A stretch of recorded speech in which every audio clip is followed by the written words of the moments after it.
Hello, wonderful interpreters, and thank you again for tuning in. Today is September 3rd, and this is your video update. 2 days ago, September 1st, LNI released an official announcement talking about two very important changes, and one of those changes has to do with our mileage. And let's get to it. Now, as you can see, on September 1st at 4:46 p.m., LNI released this official announcement via email. It says right here, Interpreter Payment Policy Changes, and it says that LNI published the 2020-2020 payment policies and fee schedules effective on October 1st. Now, do not mistake this being effective on October 1st with the scheduling system being effective on October 1st, okay? These are two different things. It says right here, LNI has two major changes. Read the underlined words here, please. Two major changes to this year's fee schedule. The rate for spoken and sign language interpreters will increase significantly. The maximum payment for spoken language interpreters will be $1.01 per minute and $1.99 per minute for sign language interpreters. These increases are effective on October 1st, and the temporary telehealth policy and telephonic rates will remain the same, okay? Now, this is the kicker right here, because you may think, oh, wow, this is a raise, right? Well, not so fast. It says right here, mileage is no longer a billable service. LNI removed mileage to eliminate difficulties associated with billing mileage. To offset this, we increased the reimbursement rate for interpretation services. Now, I am a little confused right here. Which difficulties is LNI talking about with billing mileage? Who bills for mileage? When it comes to interpreters, we bill for mileage. Are we having difficulties billing mileage? Do they not understand what we bill for? If LNI was having difficulties all this time, how come this never got brought up to our attention? How come now? This is something that you have to ask yourself. This is something that we have to ask LNI. It's really weird that after all these years, LNI never complained about our billing for mileage. But a couple of years ago, whoopsie swoops in, and now they're complaining about this. Now, do you remember when I showed this to you in one of my previous videos? Milena Calderari-Waldron admitting that Local 1671 bargained away their mileage? You know, see the second paragraph right here. It says, regarding mileage, we don't have it because we did not want it.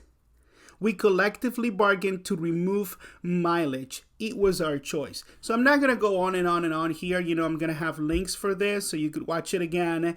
But they proudly removed their mileage, these geniuses. Why am I talking to you about this when this is actually a video about LNI removing mileage? Well, you have to understand that they are influencing LNI since the passage of SB 6245, and Milena, Leroy, and all the council has been talking to LNI. Pretty much all the council, because they have Rod Palmquist, back in the day, Tim Tharp, you know, talking to LNI about suggesting changes for the RFP or requests for proposals, okay? And if you see right here, this is a conversation that they had, Local 1671, look at the date, back in 2015, November 20th, their own members didn't even support bargaining away their mileage. I'm going to read this to you so you understand this. And this is from Milena Calderari-Waldron, former secretary of Local 1671. It says, I am very concerned by all the attacks we are currently under. Oh my gosh. I understand that there is a lot of discontent among our membership about the lack of mileage in the new contract. Attached, please find an analysis of the data plus some explanations about why we did what we did. Please feel free to use it as you see fit. So we did it. She did it. The bargaining team did it. There is a lot of discontent among our membership, she says right there, about the lack of mileage in the new contract, and they were under attack. This is nothing new. They had to go through this to remove mileage. This lady, again, I want you to see the language that she uses to describe what services the state should pay for.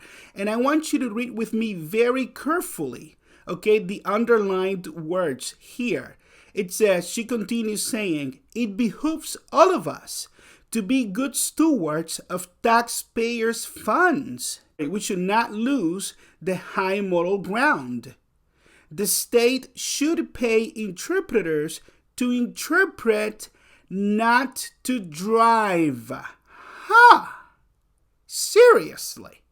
It says right here, the LEP community needs our services and state funds are limited. Look at this. Look at this. The state should pay interpreters to interpret and not to drive. Well, Milena, since you are such a genius, let me ask you, when have you done an LNI appointment? I know this is the SHS, this is back in the day, okay? You wanted to remove mileage for interpreters, but what's an interpreter to do when he or she has to drive 20, 40, 50 miles to a single appointment? That's 20 minutes. And the only incentive for that interpreter to cover that appointment is to drive there because the state should pay the mileage. You know, we should be getting paid by the minute we leave our house.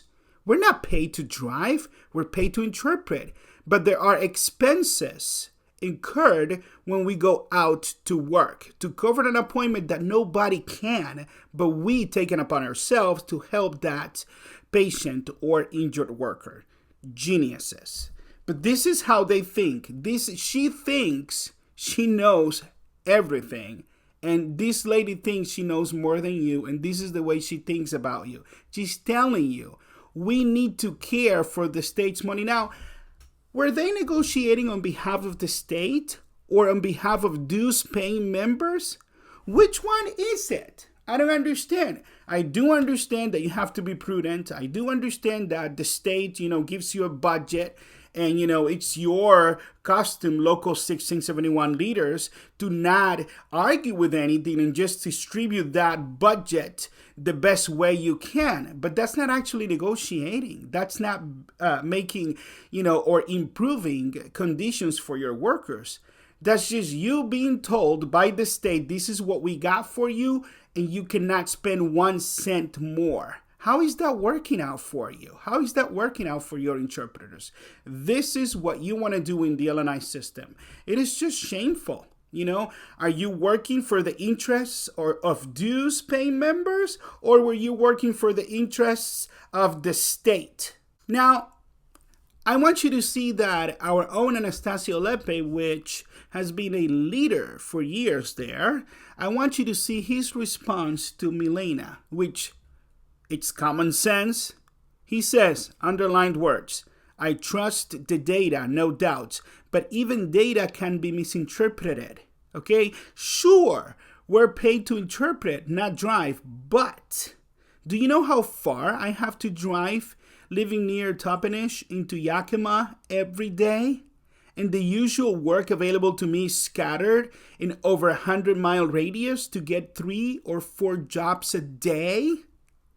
Our jobs are scattered farther apart and fewer in number. In the meantime, we keep hiring? The solution works well for Tri-Cities until they eventually have too many interpreters as well. So, it's not like they never had any resistance when they were negotiating like geniuses on behalf of their interpreters that were not happy about it. But as you see, this lady, Milena Calderari-Waldron and Leroy, this lady sets the terms for that union. Don't believe for a minute she's not a secretary anymore. She may not be on a title as secretary, but she's running everything behind the scenes. Like at the advisory committee in the SHS, which we're going to touch upon that later, and talking to LNI. And this is the way she thinks a union should be run. Save money for the state. Screw the interpreters. We got to look good. We got to be good stewards. Yay. These are the same geniuses that included this language in the law that says the underlined words, when a nationally certified, state certified, or authorized language access provider is not available, then a state agency is authorized to contract with a spoken language interpreter with other certifications or qualifications deemed to meet agency needs. You know what that means? And keep on reading. And it says nothing in this subsection precludes providing interpreting services through state employees or employees of medical or vocational providers. Are they certified? Are they DSHS certified? Anybody with a piece of paper that says I'm an interpreter in South America, when a provider in the LNI system cannot find an interpreter with the touch of a button and cannot call an independent interpreter because we're going to be limited to emergency and urgent care appointments, technically, Interpreting Works My Language Link could offer another interpreter from out of the state, out of the country, to interpret via video or telephone. And they're not liable to get paid Washington state rates because they don't live here, do they? They're going to get paid, what, $7 an hour? Whatever they want to. You think this is hypothetical. You think I'm making this up. You know, Acinelli promised you, oh, we're not going to outsource jobs. The law here is allowing Acinelli to do this if they want to do so.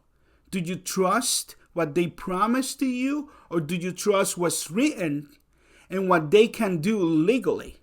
That's why I read these things to you and I take the time to read it. Now, this is from Susan Campbell when I had a meeting with her on November 26, 2019. And she was telling us how the decision from the department came to run the interpreter program using a third party, right?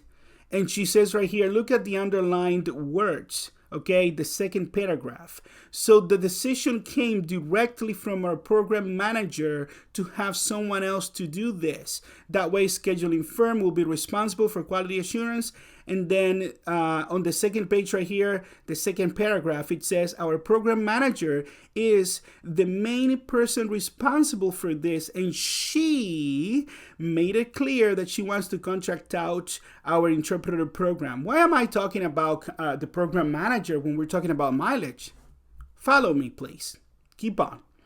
It was a department's decision. However, this issue can be revisited later. Well, look at the DSHS Advisory Committee right here. Read right there, the first underlined person, or person number 4 on the DSHS Advisory Committee. Karen Jost, Health Services Analysis Program Manager, representing the Department of Labor and Industries. Karen Jost from LNI. And that's her email address. So I want you to do me a favor if you can. If you care about your job as an independent interpreter, why wouldn't you email Karen Jost and ask her why would she, one person, decide to contract out the interpreting services, not only to schedule a system, but to restrict independent interpreters when the law does not say LNI has to do that. The law does not restrict independent interpreters. Why would she do this when for 2 years we have been telling LNI, please allow a dual system? We do not mind the scheduling system as long as you leave us with our freedom intact, with the ability to contract with LNI and get paid directly, bi-weekly, to serve our patients, for providers to have the ability to choose the interpreter, the experienced language access provider that they have been working with for years. And when they wanted, to click on the scheduling system to find somebody. Okay? Because she's the person that was telling us from LNI at the meeting with the governor on the 20th, August 20th, that they couldn't do anything because their hands were tied. Well, they signed the contract. Oh my gosh, we promised such a volume of jobs, right? Well, why didn't you listen to us 2 years ago? Ask Karen Jost, how is she going to feel like we did on that meeting if LNI tells her that at the end of the month, she's only going to have 2 hours instead of 40, right? This was a department's decision. So why don't you call Karen Jost and ask her about this, okay? By the way, she sits at the DSHS Advisory Committee with Milena Calderari-Waldron, Leroy Mold, Rod Palmquist from WFC, all the goons, how they made this into law to be at the advisory committee, right? Now, WFC is the same union, okay, that wanted LNI to do the RFP, and they made suggestions for this. So LNI, in the middle of a pandemic, LNI chose a company, a foreign company out of the state and out of the country, to give them $1,400,000 per year to manage the scheduling system while restricting independent workers, driving away businesses from Washington, all under Governor Jay Inslee's watch. This is very interesting. Now, remember that Governor Inslee signed this law. I'm going somewhere with this. He signed this law 2 years ago.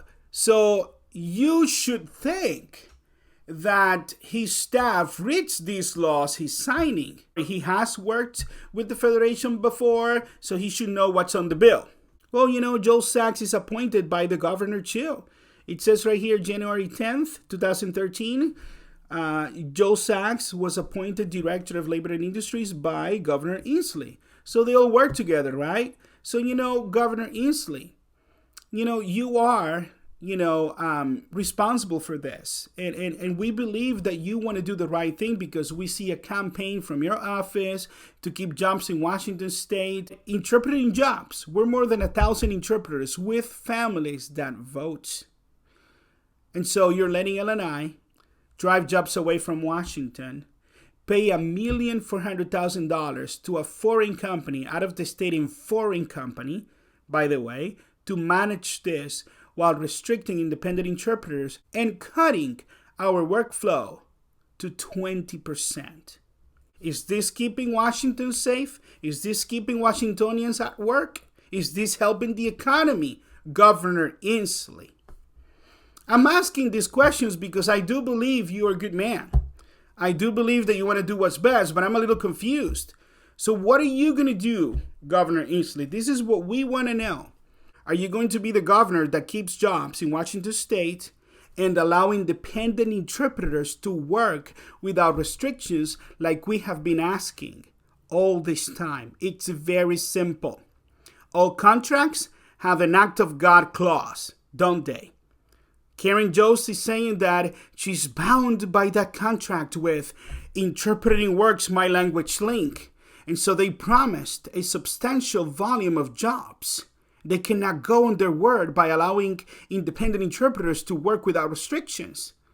Well, what is this pandemic? Governor Inslee, Karen Jost, Joe Sachs. Was this man-made? You guys tell me. Is this an act of God?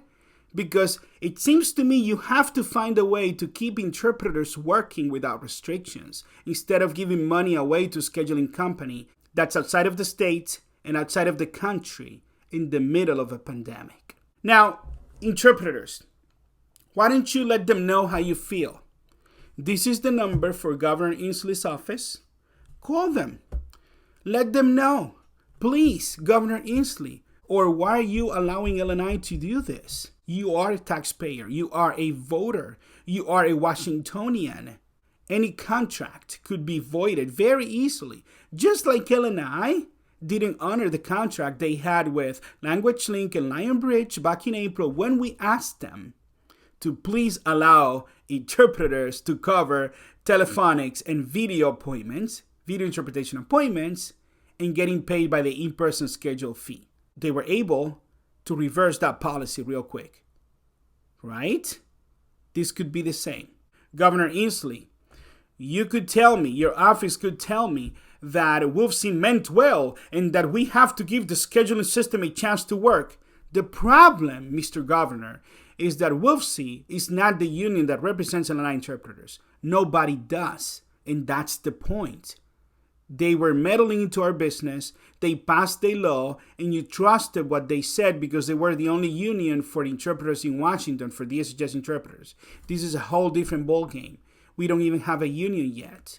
So, they're not even stakeholders in this process. Yet, the legislature listened to them, passed their law. What are we going to do? The ball is on your court. Now, please help us. We have been telling you ad nauseum, we have to win this election. And I told you in one of my last videos, we do have that number that we need, and we're just confirming the numbers that we have. But we would love to have a buffer, to actually strengthen that lead that we have. So please sign our cards. There is the card. You know how to sign it. These are the instructions. The link is going to be in the description box for you to click on it. Okay, for you to print, fill out, and sign the card. Check the LNI option. Choose yes for the appointment question accordingly. Scan or take a picture of the card, then email it to us. There it is, IndependentLNIunion at wainterpreters.org, or you can also mail us your signed card to P.O. Box 584, Auburn, Washington, 98071. Now, let me level with you, LNI interpreters. What is it going to take so we understand that we need this union? I do understand that the concept of unions is not very popular among a lot of people. But we're being picked on right here, okay? We're minorities. LNI, we are minorities. And I feel that you're picking on us. Hispanic people, Hispanic interpreters are almost 90% of interpreters. And this is happening to us? You're telling us that you have difficulties processing our billing of mileage? Really? All this time you never had a problem, but now you do all of a sudden? All of a sudden, you're going to cut mileage because Milena Calderari-Waldron tells you so. This lady that has not performed one single LNI job in her life. So LNI interpreters, we need to unionize. It's time that we stop playing games. They are making these changes. More of these changes are going to happen if we do not have a union. So please support us, sign the card, stay tuned for all the activities that we're going to have, the next live stream and the next event that we're going to have soon. We're going to let you know. I want you to have a good day. Do not lose hope. We're almost having this election, and we would very much like your help to finish this. And if you have somebody that interprets in the LNI system, give them one of our cards. Give them our website. Give them our links, okay? Links are in the description box. Let's get this done before it's too late. God bless and have a great day. Bye.